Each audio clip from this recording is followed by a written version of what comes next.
Slichot starts tonight. Hope everybody's getting ready for the high holy days because it's happening. Okay. Torah study with Rashi. Today, Tavo, starting in Devarim, chapter 26, verse 1.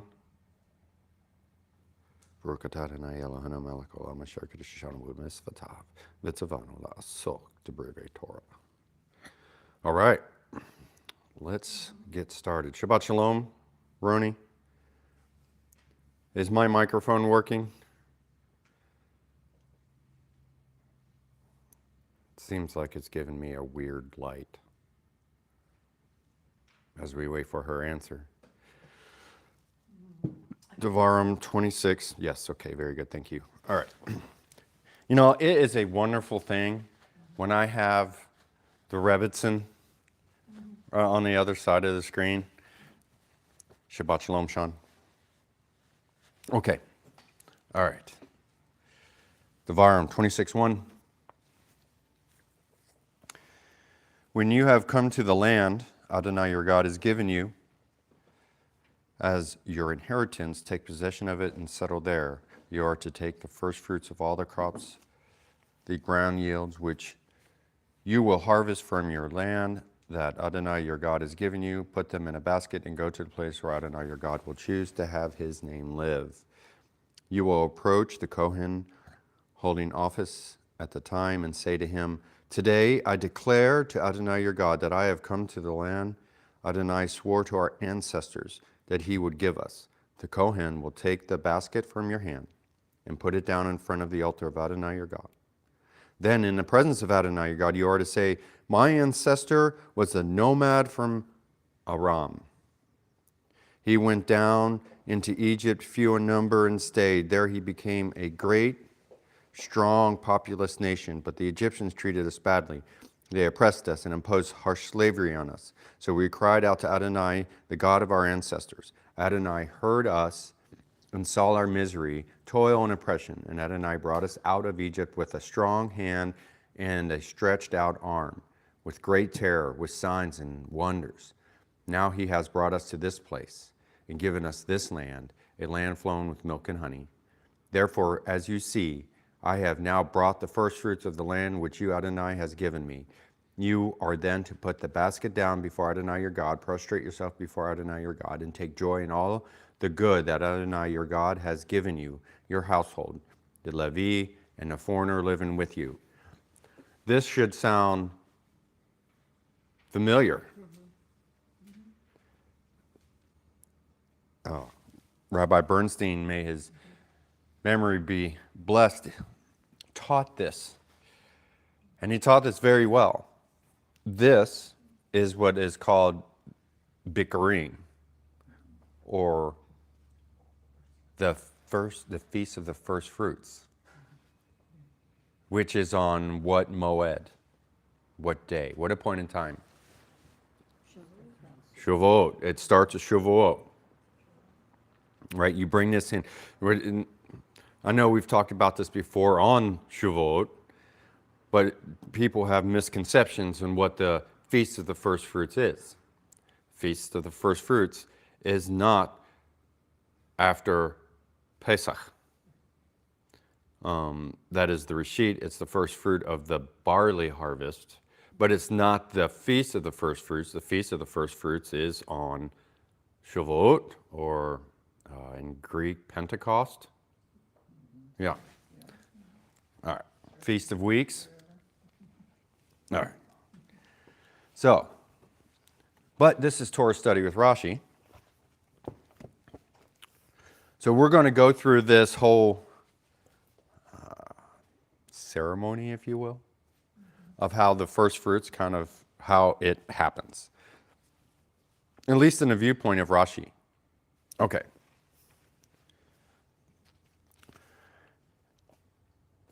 And let's see here.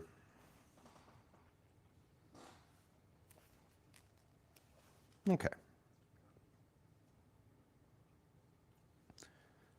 It will be when you enter the land that Hashem your God gives you as an inheritance, and you take possession of it. Okay, so when is Israel commanded to actually do the Bikurim? When I say when, we're talking about here, right now. Where is Israel in Torah right now? They're right outside. They're outside. They're to the east of the Jordan River. Okay, so did they celebrate Bikurim in the desert? No, they didn't. Why? It says it right here, right? It says right here, when you enter the land, you take possession of it and dwell in it. So when you actually have taken possession of it and you're dwelling in it, that's when you actually do what Hashem has commanded here. So, as Rashi says, this tells us that they were not obligated concerning the commandment of the Bikurim, or first fruits, until they conquered the land of Canaan and apportioned it and separated it out amongst each other. So, at this time, they weren't celebrating it, but this is Hashem's commandment to actually do it after. Okay. And then of the first, but not the entire first. For not all first fruits come under the obligation of the Bikurim. Okay. So here's the question, right? So we have the first fruits, right? How many first fruits do we give? What kind of first fruits do we give? Do we have, if we have a farm of multiplicity of crops, if you will, what do we bring? The 7 species, right? And so it doesn't state that here what the 7 species are. And Rashi says here, it is just the 7 species alone that are to be brought in the Bikurim. So, can anybody name the 7 species? You have Olives, wheat, grapes, barley, wheat, barley, figs, dates, figs, pomegranates, and dates. Now, where can we find this in Torah? We can find this in Devarim 8:8. Okay. I'm going to go back to Devarim 8:8, right? Okay. Now, we say dates, but there's a reason why we say dates. Okay. All right. Devarim 8:8. It is a land, and this is talking about Israel, of wheat and barley, grapevines, fig trees, and pomegranates. A land of olive oil, or oil of olive, which, where do you get that from? Olives. And then honey. So it says honey. And so, why not bee honey? It's not a fruit. It's not a produce from the land. It's from bees. Not that bee honey is bad, because it's good. Thank you, Tammy. Date honey. Yeah, fig honey. It says date honey, but the idea is it's honey from dates, right? So this is where you get your sweet syrup from dates, which is a produce. Yeah, date syrup. So that's why dates is part of Fruit nectar, I read the definition is. fruit nectar. That'll work. Yeah. So those are the 7 species in Torah that we give on the first fruits, right? So and probably a lot of you out there probably know what this is, but if we're here in the United States, do we do that? The answer is no, right? First of all, we don't even have a temple to bring it to, but the idea is it's for the land of Israel solely. Okay. And how do we know this? Verse 1 of chapter 26 of Devarim. When you come into the land, which land? Land of Israel. All right. And go to the place. Yeah. Yep. Adonai has his name. Ah, That's a good point. Very good. Go to the place where it has his name. All right, so Rashi keeps on going, and just as the 7 species alone, and then we see as follows, the Eretz, or land, is stated here in the form from your land. As it says alone, the land of wheat and barley, etc. This is Devarim 8:8.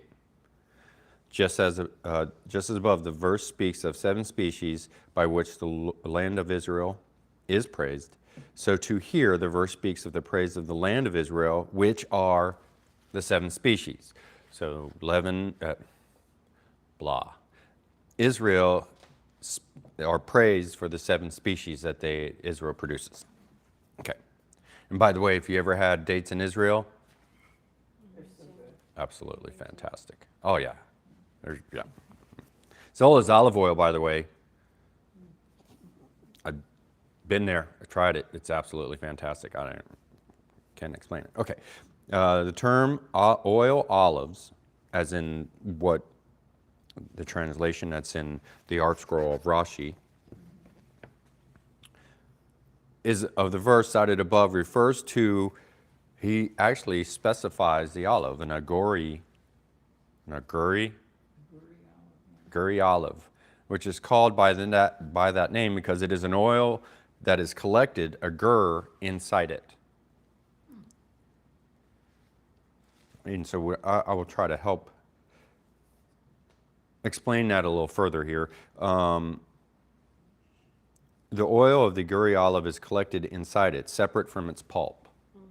So the oil is separate from its pulp. So it's easier, kind of like, you see here, so it's separate from its pulp and it's extracted easily like the juice of a grape. And is not absorbed inside the pulp like the juice of an apple.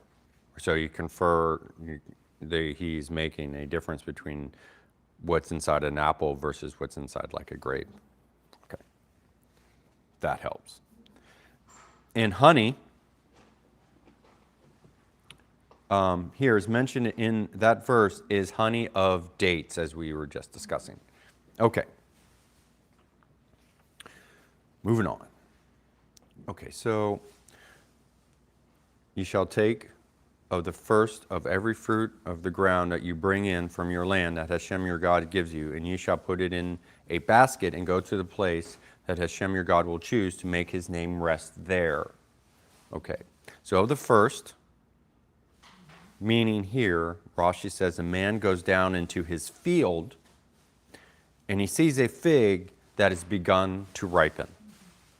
Okay, so, and Rabbi Bernstein has taught this, is that he wraps a reed of grass around the fruit to notify or to tell him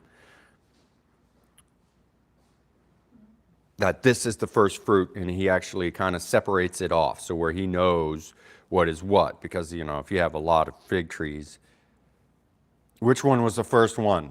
Well, I kind of remember it's like in this tree, but no, it's actually, I marked it off. So he marks it off with a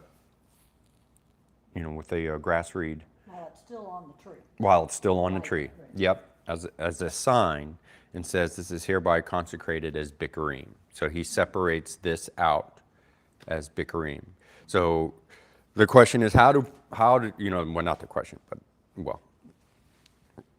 how do we know what is the first fruits? How do we know, when they bring the first fruits, and Rabbi Bernstein's taught this, do they bring a lot? No, they bring a basket of any of the 7 species. So if you have figs, you have a certain amount of figs in the basket, right? And if you have multiplicity of stuff grown at the same time, let's just say pomegranates and, dates, they say you have 3, you have it in the basket, right? So do you bring a lot? The answer is no, you don't bring a lot, but this is the first fruits that are being separated out. But do you bring more than one of each species? If you can, we'll move on. Well, I'll answer that question. The question is, do you bring more than one species? No, more than one of each More than species. one of each. Yes, you bring more than one of each. Yes, a few. It's a handful. Yeah, it's Memorial portion. yeah, it's just in a basket. But you have to separate it out and make sure you do it correctly. All right. Okay, so the Kohen. So we're in 3. So I'm just gonna before I go in 3. So we put it in a basket and go to the place Hashem your God will choose. The place, this place, what's that? Jerusalem. Yes. What else? Temple Mount. It's the Temple Mount. It is, it's Jerusalem, yes. And it's specific. The place in Torah is the temple, or the mount, the Temple Mount, if you will. Right? Where do we go back to? We go back to Abraham, right? When he went to the place. Where was that? Mount Moriah. Where's Mount Moriah? Jerusalem. What's on Mount Moriah? Temple Mount. Ergo temple. Right? And when Yaakov was going to Aram, on his way there, he stopped at the place. What's that? The Temple Mount at the time, which he called it Bethel, or House of God. So in all the generations before the temple was built, but after they had taken possession of the land, were they still coming to the Temple Mount with this? So, good question, long answer. Okay. Can't really explain it to you in a sense of it. The place is the Temple Mount, but when did they actually get to the Temple Mount? David actually moved it to the Temple Mount. It was in Shiloh for a while. Okay, that's long story, but that kind of gives you an idea. It eventually got there. Okay.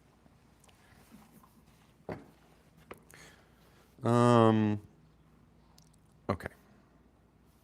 Moving on. You The shall. answer is, in general, is that they went where God appointed something. So the tabernacle always went only where it was designated until it eventually, as Aaron said, until it got to the Temple Mount. It was where God placed his name.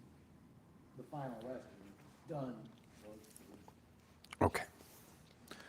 Verse 3, you shall come to the Kohen who will be in those days, and you shall say to him, okay, so now before I start this, I'm going to say it again, this time in a slightly different translation because you know English. And this is from Rashi's book here. This is what people say when they bring the Bikurim. When they bring the first fruits to the temple, they go to the Kohen. And they say this litany, They make a proclamation. a proclamation, that's a good answer. I like that, that's a good word. Okay. I declare today to Hashem, your God, that I have come to the land that Hashem swore to our forefathers to give us. Okay? And then the Kohen shall take the basket from your hand and lay it before the altar of Hashem, your God. Then you shall call out, and this is Torah talking to the person who's bringing the Bikurim. Then you shall call out and say before Hashem, your God, an Aramean would have destroyed my father. And he descended to Egypt and sojourned there, a few in number, and there he became a nation, great, strong, and numerous. The Egyptians mistreated us and afflicted us and placed hard work upon us. Then we cried out to Hashem, the God of our forefathers, and Hashem heard our voice and saw our affliction and our travail, our oppression. Hashem took us out of Egypt with strong hand, with an outstretched arm, with great awesomeness, with signs and with wonders. He brought us to this place, and he gave us this land, a land flowing with milk and honey. And now, behold, I have brought the first fruit of the ground that you have given me, O Hashem. Is that honey in verse 9 the date honey, or is that? That is a, what you would call, what is that? What is that word I'm looking for? Date. It's not a word play. I'm having word issues. Of the land flowing of milk and honey is a land flowing in abundance. An idiom. Thank you. That's what I was looking for. Thank you very much. And it's an idiom. It's a land flowing with milk and honey. So is it the same as date honey? Or is it a different honey? Is it both? The answer is that, that's not what it is, not meaning that per se. If you're beating around the bush, what kind of bush are you beating around? Yes. As Slade would say, as I'm beating around the bush, what's the name of the bush I'm beating around? Fascinating, yes. That's a thinker. It's a bushy bush. Yeah, okay. So you say this, right? And when we've gone through this on Shavuot with what Rabbi Bernstein has taught is that, and this is in Mishnah, is that that some people don't remember it all when they say it, because you have to say it just like it is. So what would happen if you don't remember it, right? Some people would remember it, some people wouldn't remember it, what we just discussed here. The Kohen would actually say it first and you repeat it.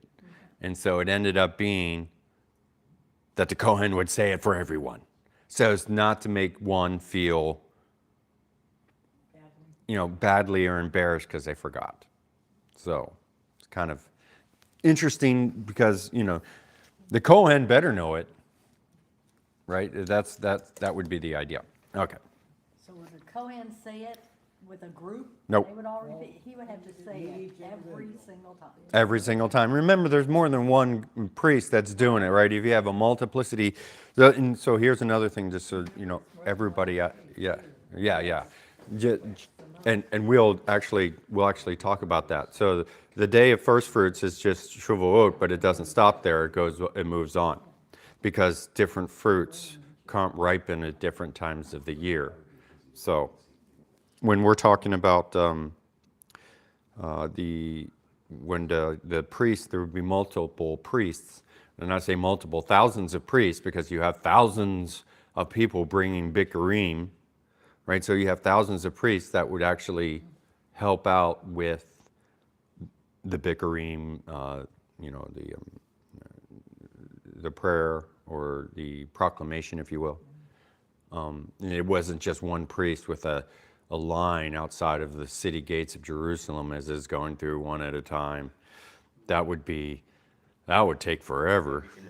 It would definitely be inefficient. Shavuot, how many offerings are being brought besides bikurim? Oh, yeah, I mean, you gotta have the whole team out there. you do. They Shavuot, bring all that But stuff that's a in, it's gotta be regular week, so- carted off and gotten out of the way. Right. They bring it in, that pile up around it. You- Somebody's gotta be well, hauling that stuff that's a solid point, because when you look at Shavuot, it's not the only thing that, bikurim is not the only thing that's being presented on Shavuot. You have the bread, the wave offerings. You also have the offering that you bring up for every regalim or every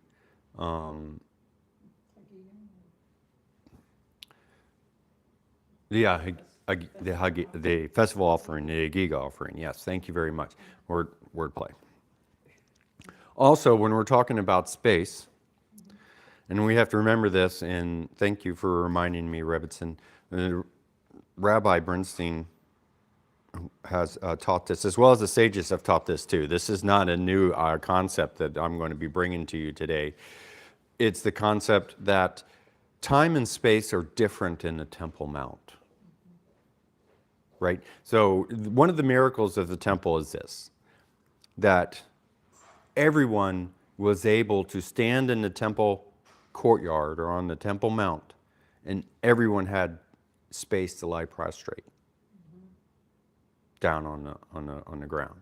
Now you think, well, that's not a big deal, until you realize it's millions of people, right? And then so time and space are different on the Temple Mount. And there is esoteric teachings out there to the reason why. The only thing I would venture to say, is that the veil is thin. It's thinner between outside of time and space and inside time and space at the Temple Mount. And I can't explain it. It's different there. If you've been to the Temple Mount, it's different there. And I mean, but I really don't want to go based on a feeling, but it just seemed different. Yerushalayim is different in and of itself, but I digress. All right. So even if he had like millions of fruit, space wasn't necessarily a problem, and that was the Rebbitzin was trying to invoke, which is a good point, actually. All right. Let's see here. And you shall say to him, and this we're talking about verse 3, that to show that that you are not unappreciative, so that you are appreciative, and I declare today, once a year, not twice, according to Rashi. So here's the question. We're just talking about this proclamation. How many times do you say it? Just say if you have brought multiple fruits, first fruits, throughout the year because they, ripen at certain times, right? And you have the time frame of, Shavuot, the Sukkot, and up into Hanukkah. How many times do you say this proclamation? If you come like 3 times to the Temple Mount to bring first fruits, how many times do you say this proclamation? 3 times. Actually, it's only once. You just do it the first time. You just do it the first time. The proclamation part, you just do it the first time.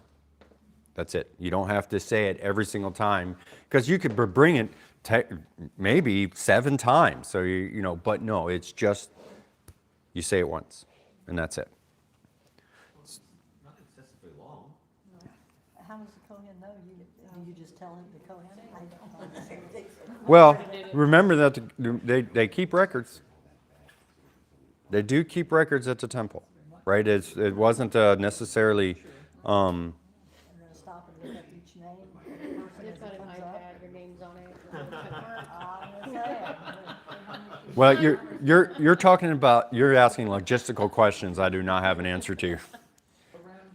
But according to Rashi and the other sages is that you only have to say it once. Okay.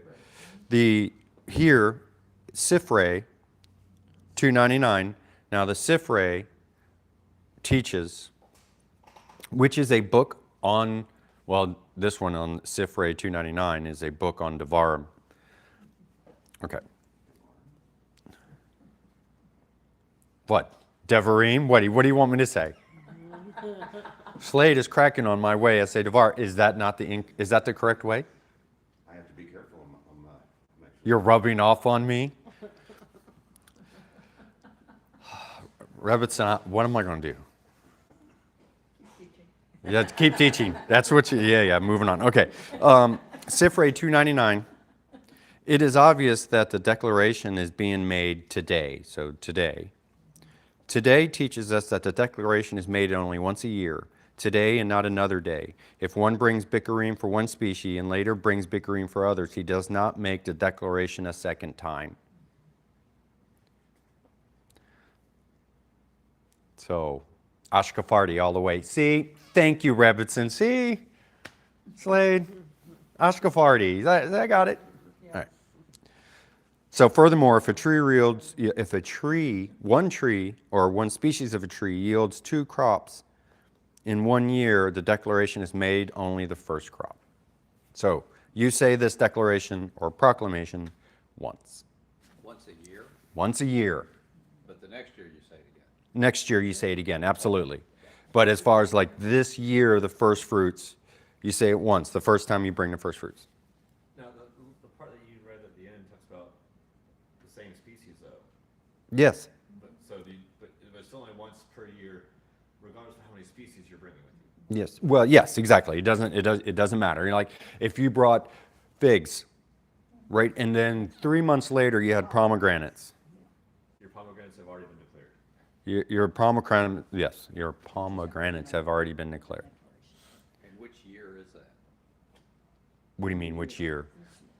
starting when? Shavuot. Shavuot's the beginning of the As the first fruits. So we're talking about Bikurim, the Feast of the First Fruits. It starts on Shavuot. Yeah. And so we start there in Shavuot. And actually, this goes through to Sukkot.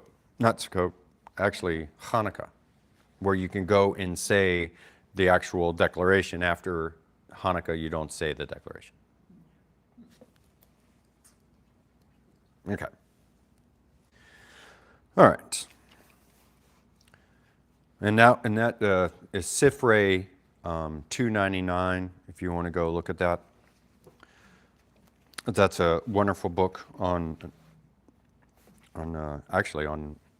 Torah, except for Vayikra or Leviticus, because that is the Sifra.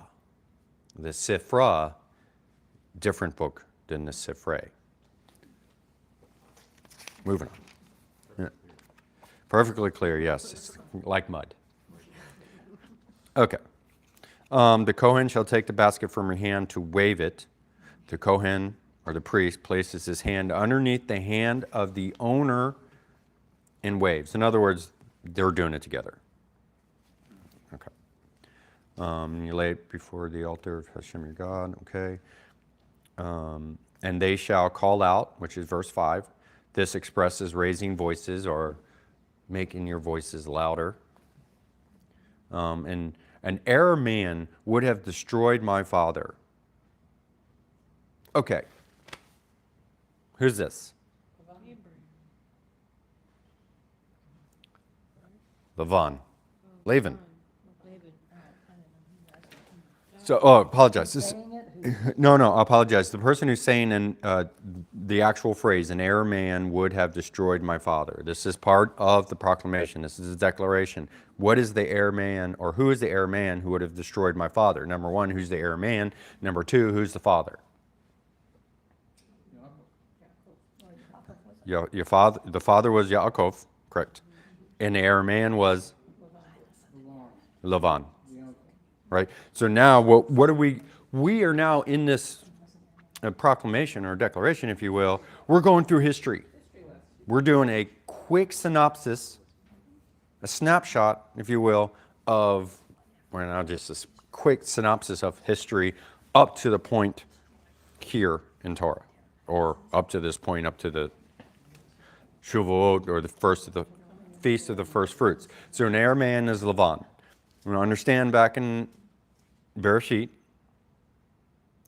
that Yaakov was leaving the land of Canaan. Why? Oh, I'm giving you all a test now. Famine. No.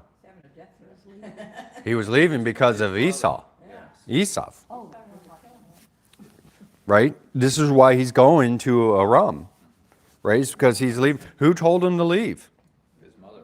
His mother did. Right? Rivka. Right? Rivka told him to leave. So he left. And this is where he made a pit stop at Mount Moriah, where he had the vision of the Sulam, right? Ladder of Jacob. And where was done that? On the Temple Mount. Ergo, the concept that we're talking about, the thinning of the veil on the Temple Mount. Ladder of Jacob. Sulam Yaakov, which actually in Gematria is the same thing as what? Sulam is the same thing as what in Gematria? Sinai. Moving on.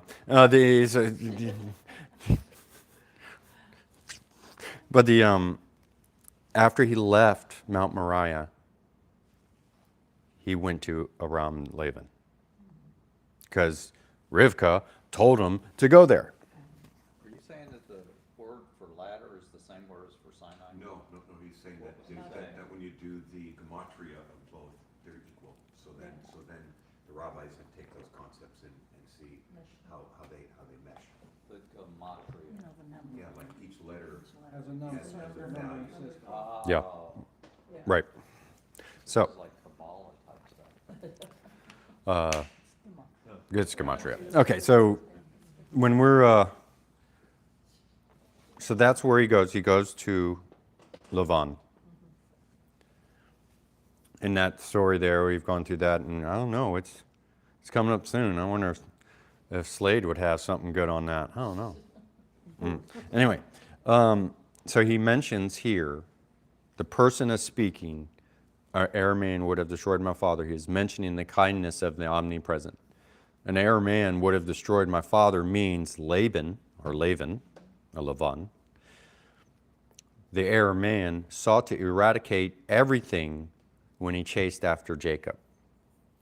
Okay, and you have to know the story of how all of that happened with Lavan and Yaakov, but Yaakov left in haste, and Lavan wasn't necessarily happy about it. And Rachel brought the statue. Yeah, that's part of it, and that is a different story for a different day. When he chased after, because he thought or planned to do this, because Lavan planned to do or eradicate everything of Yaakov. He planned on doing it when he was chasing him. And the omnipresent considered it for him as he did it. So for the nations of the world, the Holy One considers for them a wicked thought as an action. That's a deep topic. I don't think I'm going to go into that one. So we're going to move on. And he descended to Egypt. So who descended to Egypt? We're in the middle of the proclamation now. It's not the person who's speaking. We're just talking about the proclamation. Who descended to Egypt? Yaakov. Yaakov did, right? Jacob did. And still others came against us to annihilate us, for after this encounter with Laban, Jacob went down to Egypt. Few in number, this is part of the proclamation. That is 70 souls, or some would say, depending on the translation, 75. Yeah, we're not going to go into that, right? Depends on the translation, but there's... All right, moving on. 70 souls, according to Rashi. Okay, and you can find that in the Sifrei 301.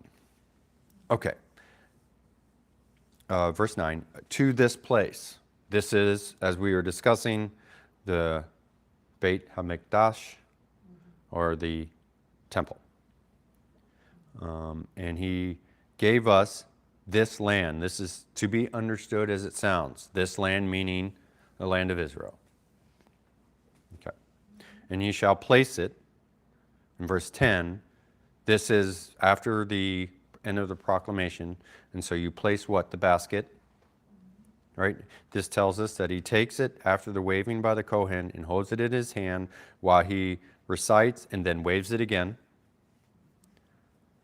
And you shall rejoice with all goodness, which is verse 11. Okay.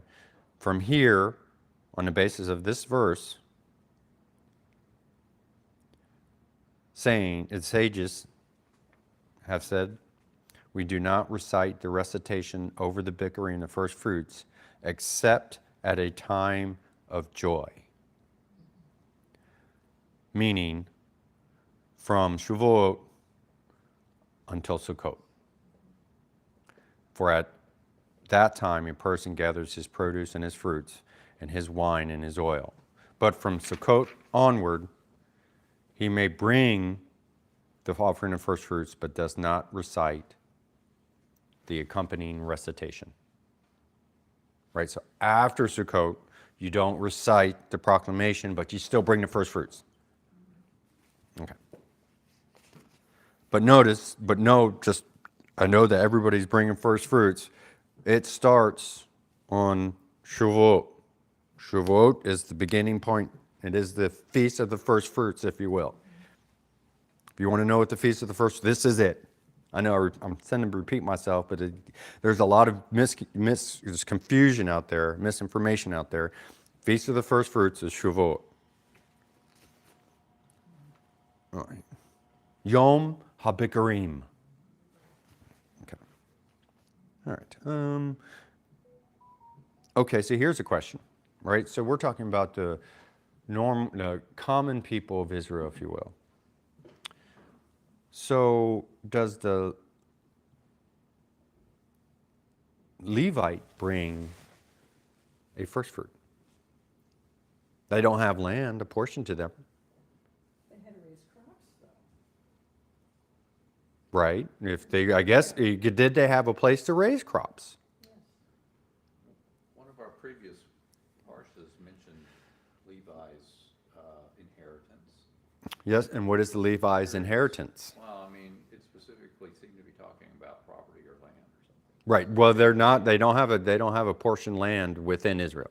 Right, they don't have a state, so to speak. They have a city, but they don't have a. Cities and land. They have cities, but those cities are apportioned by who? The tribes. Right. Right. It's not. It's not. So the tribes or Hashem saying this city is a city, a refuge city, if you will, and this city is a refuge city, if you will, but it's not necessarily a land area that's divvied out like it was with the rest of the tribes. So there's a different. But did they have land in the city that they grew trees? That's crops? the question. Did they have land in the city in the like in the? I'm gonna say yes. I'm gonna say yes too, because weren't they the ones who grew the grain for the Omer in that? Oh. Yes, they did. Yes, so they did have land. If you know that, if you look in Torah and the oral Torah, that they actually have separated that outside of the city walls, there was a space, 2,000 cubits, something like that. I don't have that in front of me, where there was land area that was like a portion for crops, a land area that was a buffer, da da da da da. So anyway, if they planted crops, then they would bring first fruit. Okay. And the convert who is in your midst. Okay. So the convert, the proselyte, who lives in the land, does he bring bikurim? Let's just say this convert has a farm, if you will. Does he bring the bikurim? Say yes. He's not obligated. He does bring the convert does bring the first fruit, and he's commanded to because he's convert. He's totally done the process of conversion, so he's under Torah. Now here's the question: does he actually say the declaration? No, he can't. I think he has become part of the. The answer is no. He does not bring. Yeah, so when you're talking about, he does not, the convert does not say it because Not his forefathers. he's unable to say to our forefathers. Because from a lineage point of view, he's not Jewish, he's a convert. So he does not have to say it, but he still brings the first fruit. All right. You know what, and then it kind of goes on from tithing, the first tithe, second tithe, third tithe. That's a long one. I think I'll stop here because I won't be able to finish that, and going halfway through the tithing thing would be just leave confusion because how many tithes are there? Okay. Steve would use first fruits. Rabbi Steve, no. Would use first fruits for Shavuot, first sheaf offering for the Omer, to help distinguish between the two different offerings. Oh, that's a good idea. The first sheaf offering after Pesach, that would be the Omer. Thank you, Rebbetzin, that does help. But yeah, we're not going to go through the tithes in detail. Just so you know, there's 3, not just 1, as people may think. There's 3, and one of them is the temple tax that you normally give. The second one is the party tax, and the third one is the poor tax. I'll leave you guys with that. Shabbat shalom.